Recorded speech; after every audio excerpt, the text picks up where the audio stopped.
Congress leader Rahul Gandhi has suddenly woken up, citing from a report by Pew Research Center, a US think tank based in Washington. He has tried to drive home the point that India has contributed the maximum to the rise of global poverty during the COVID pandemic. This is the result of Government of India's pandemic mismanagement, Rahul has said in a tweet. And that too a couple of months after the Pew report came into the public domain.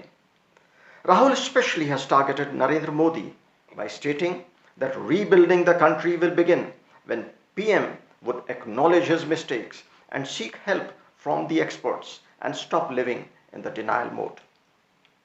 Now, all would agree that it is next to impossible to explain to someone who is dumb that the complex issue of poverty and its mismanagement or management cannot be summed up graphically and by flashing some figures or statistics. Notwithstanding the perception of the vast majority in India that has ensured Congress Party's defeat in successive elections, I would still give the benefit of doubt, and hence I have chosen to respond to Rahul's tweet. Let's start from the basics. The income limit for households to qualify as a beneficiary under the below poverty line list has been pegged at about rupees 27,000 per annum according to the methodology approved by the Union Cabinet in 2016. In 2014, the Rangarajan Committee had said that the population below the poverty line was 454 million, that is 38.2% of the population in India. For the layman in 2014, more than 45 crore persons were living below poverty line in the country. And 5 years before that, in 2009-10, when UPA 2 took reins, 363 million or 36 crore people were living below poverty line in India. In 5 years' time, when there was no COVID pandemic, when Congress was in command with a secret pact with the Communist Party of China, and the country had an economist of Manmohan's stature as Prime Minister, there was almost 10% rise in the number of those living below poverty line in India. The Center for Sustainable Employment, CSE, at Azim Premji University, it recently conducted a study and projected the impact of 1 year of COVID-19 pandemic in India. According to CSE, the additional 230 million or 23 crore Indians fell below the national minimum wage threshold of rupees 375 per day due to the economic impact of the pandemic. All these individuals are now earning below the national minimum wage threshold of rupees 375 per day, as recommended by the Anup Satpathy Committee. Now, coming to brass tacks, one can't treat it as naive, but would view it as diabolic and evil on the part of someone who struts around as leader of a party that has been in power in India for more years than any other party, to put all the blame for a large part of India's population sliding below the poverty line during the COVID pandemic on just one person, that is Prime Minister Narendra Modi, and hold him responsible for mismanaging the situation. The magnitude of poverty in India is both a historical legacy and a complex problem aggravated by the two isms of politics that are eating into the vitals of economic growth in India. One has been seeing with a deep sense of concern how the two isms, neo-patrimonialism and clientelism, they've been followed so deceitfully by those in Congress. Neo-patrimonialism breeds corruption at every level of the government functioning and eats into the vitals that would otherwise lead to economic growth and general well-being and prosperity of all.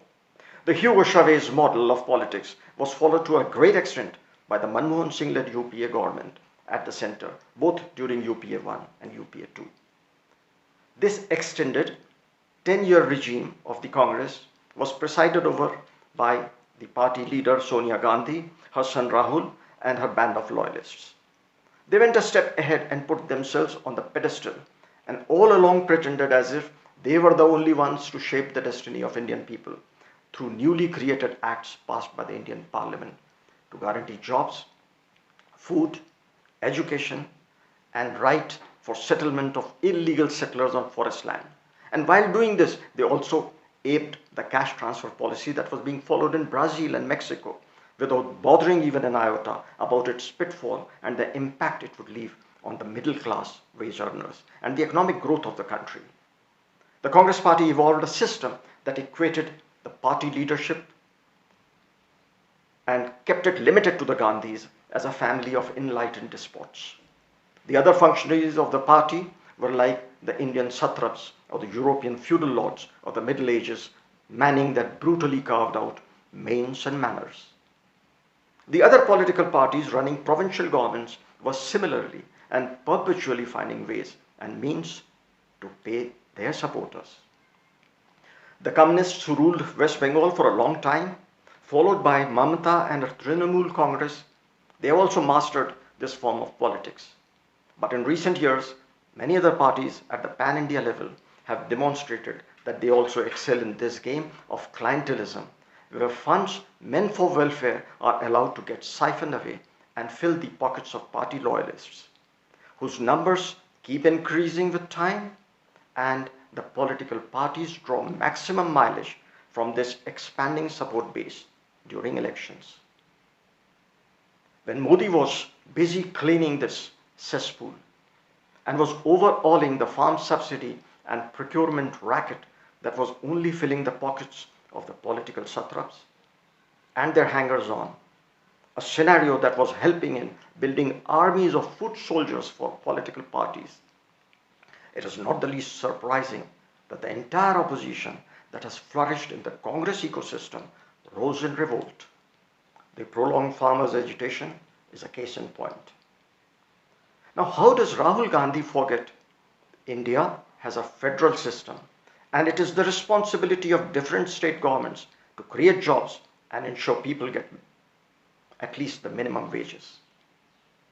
Prime Minister Modi caught the bull by the horn when he steered the nation on the Make in India and the Atmanirbhar Bharat, or the path of self-reliance. His Skill India campaign complements the long-term strategy to take on an economic giant like China and the most developed nations. Instead of following the beaten and safe path that keeps political parties riveted to power, Modi has taken steps that would catapult India to another level. The COVID pandemic has hit hard the unorganized sector in India, which has remained the backbone of our economy. It will take time to raise the economic status of those in the unorganized sector. COVID pandemic has thrown up huge challenges. It is time to unite, and it is time not for politics. Anybody who plays the blame game when the nation is engaged in a war against COVID should go and hang his head in shame.